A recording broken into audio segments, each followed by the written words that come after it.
Stink bug. Hold that thought. Hello friends, welcome back. I'm Katie. I'm adding up Addingtons. Today we're doing a little bit of a chatty Q&A / life update. Hey, I've got my sleepy time tea. Grab something, sit down, hang out with me, and let's catch up. If this is your first time stopping by, welcome. I'm so glad that you are here. My name is Katie. I am a mom of 8. And I just share all about my life, homeschooling, foster care, adoption, large family living, all the things. I would love for you to subscribe, friends. I'm so sorry. I've been very sporadic on YouTube for like the last 6 or 7 months. And I'm sorry. The thing is, my husband and I got COVID at the same time. On our anniversary of all times and days and all the things. So anyway, John and I both got COVID at the same time. We were both down and out, in bed, dead to the world for a week. So this was last August. I was in bed for about a week, and I started to kind of recover. Like, I was really tired for a long time and my energy was low, but like I was able to run the house every day and get kids to the correct activities and whatnot, but John didn't. John didn't recover. So he made a couple trips to the emergency room and just had a bunch of other like related health issues and whatever. So I have been like single homeschooling, running all of the things for like months. And he's closer to normal now. He definitely gets brain fogged at a certain point during the day and has to stop working, or his emails stop making sense. You know, I have a fairly high capacity, but it's not limitless. And so vlogging was just kind of one of those things that I was not able to keep up as consistently as I would like to. The world came to a screeching halt. But again, I am fine. I have no lingering side effects that I can tell, and none of the kids got it. They ran the show for a week without mom and dad around. Everybody stayed fed, the house got cleaned up, the animals are all alive. The moral of the story is my kids are rock stars. That's just the moral of the whole story. So that's where I've been. We had a great holiday season. It was very quiet. We stay home.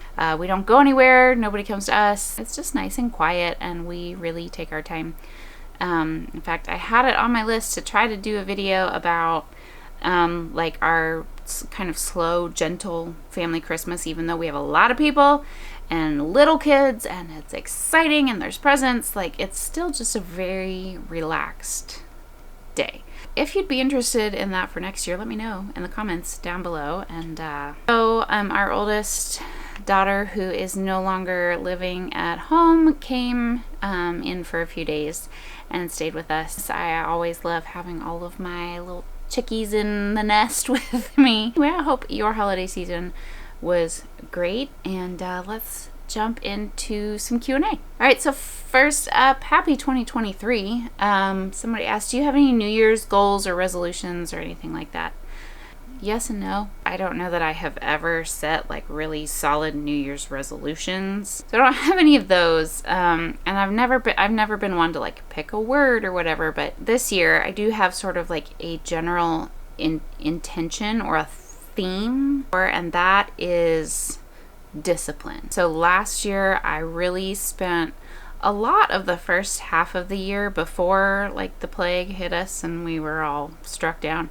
I really spent the first half of last year working on building habits and systems and routines to really just sort of like streamline lots of different aspects of my life. But I spent a lot of time working on habits. I put in a lot of like personal habits, and I invested in a lot of tools. A lot of that just sort of like got let go with COVID, and which was totally necessary. I needed the space and the grace and just the margin in my life at the time, and so like, no shade, I needed that. I'm just working on bringing back discipline to really lean into the habits and the tools and the things that I have at my disposal to be more disciplined at a wide variety of areas. I can both get more done and just have more margin. With discipline comes, the margin to do those things. So that is sort of my overarching theme. If you have any questions about any of the things that I'm doing or using or whatnot, leave them down below. Let me know. Okay, the next question is, wait, who are the new kiddos? If you follow me on Instagram, you have probably seen a couple of extra kids. Yes, there are a couple of new kiddos around my house. They are not mine.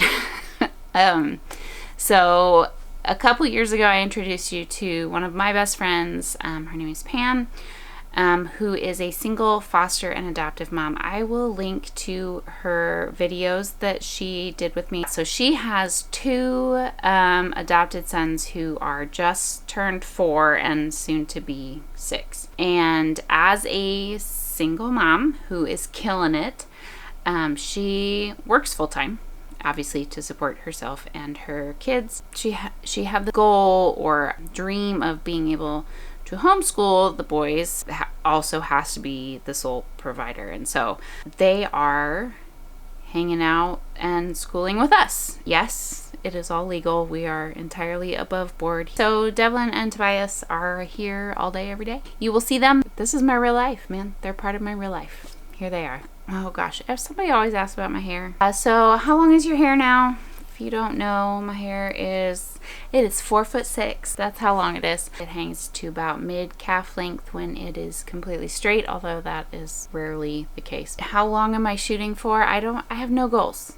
I have no goals. My hair is a living, breathing, opinionated creature. It happens to live on my head. It does not consume a lot of my time or attention. It's just here. It's genetic. It grows. I leave it alone. It leaves me alone. Live and let live. That's how my relationship with my hair works. I realize that it is interesting to most people.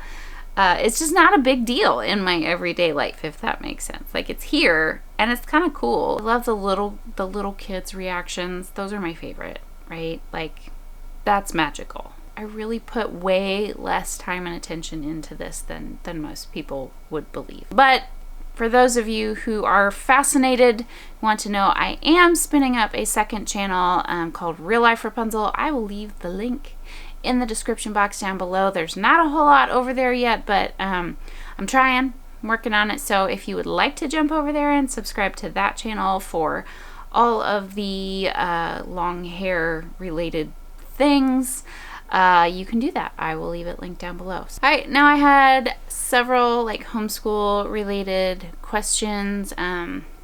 So the first was, are you still using Sunlight curriculum? Yep.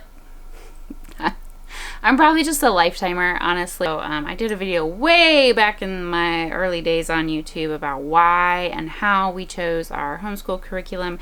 It's not like a fantastic video, but I'll link it. I didn't do like curriculum pick videos this year when we started because A, the plague descended on us, and B, I had Declan and Tobias were in, and so we were adjusting, but also because a lot of life happened last year and we didn't get all the way through every piece of material that we had started that year. And so big believer that the curriculum is a tool and not a taskmaster, and so we've just sort of continued to like work through where we are, and we're in like completely different spots in different subjects and whatnot. So eventually I'll kind of like tie it all up. You haven't seen any of my previous homeschooling videos and you don't know anything about me. My degree is in education. I was a classroom teacher before I was a mom. More likely to stick with the same curriculum and adjust it to work for me and my kids than to like continue to switch curriculum. So yep, I'm a lifetime Sunlighter. I love it. I had somebody asked, how long do you plan to homeschool? Forever. I mean, obviously life happens and you make decisions based on the season of life that you are in. Not saying never, but like I don't have any plans to change. I feel extremely comfortable with homeschooling through high school, middle school, high school, all of that. I mean, I taught up through 8th grade in a public school, so very comfortable with that. So many good resources out there. All right, how do you avoid homeschool burnout?